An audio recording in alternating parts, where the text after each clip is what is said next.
भारतीय जनता पक्ष म्हणजे खास करून नरेंद्र मोदी देशाचे पंतप्रधान, गृहमंत्री आणि त्यांचं संपूर्ण मंत्रिमंडळ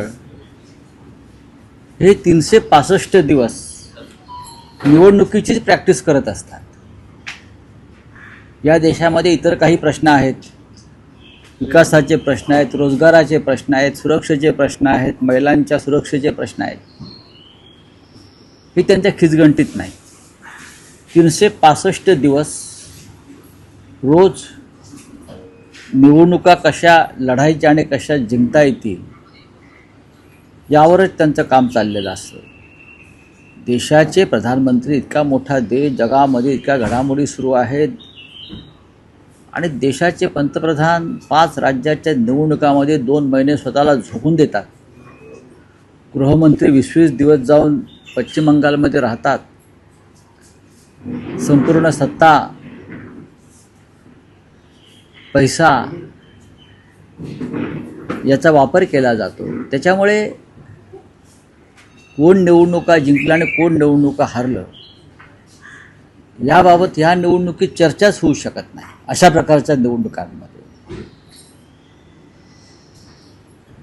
अर्थात ते असे निकाल जे असतात लोकशाहीमध्ये, जरी लोकशाही या देशात राहिली नसली तरी लोकशाहीच्या नावानं हे निकाल स्वीकारायचे असतात आणि पुन्हा एकदा उभं राहायचं असतं.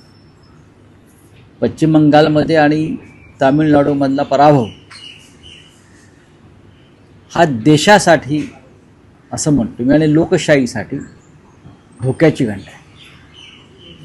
या देशामध्ये कोणत्याही राज्यात किंवा कुठे विरोधी पक्षाचं अस्तित्वच ठेवायचं नाही, ही भूमिका घेऊन जर सत्ताधारी पक्ष काम करणार असेल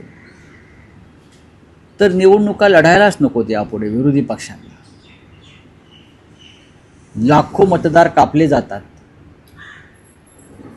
राज्यातून आणि मतदारांची संख्या घटवून, कमी करून, कापून विजय मिळवला जातो. त्याच्यामध्ये निवडणूक आयोग सहभागी असतो त्या पापात, त्या गुन्ह्यात, आणि त्यातून विजय मिळाल्यावर जे विजय उत्सव साजरे करतात ते लोकशाहीच्या छातीवर नाचतात. अशा प्रकारच्या निवडणुका या पाकिस्तानात होतात. अशा प्रकारच्या निवडणुका रशियामध्ये होतात, पुतिन उत्सव होतो तिकडे. अन्य काही देशामध्ये होत असतील. अझरबैजानला मी अशा निवडणुका स्वतः पाहिलेल्या आहेत. म्हणजे निकालाच्या आधीच, मतमोजणीच्या आधीच तिथे मी एक दिवस आधी निकाल जाहीर झालेला पाहिला विजयाचा, की मी स्वतः डोळ्याने पाहिले. भारतामध्ये सुद्धा त्याच पद्धतीनं निवडणुका आणि लोकशाही जाताना दिसते आहे.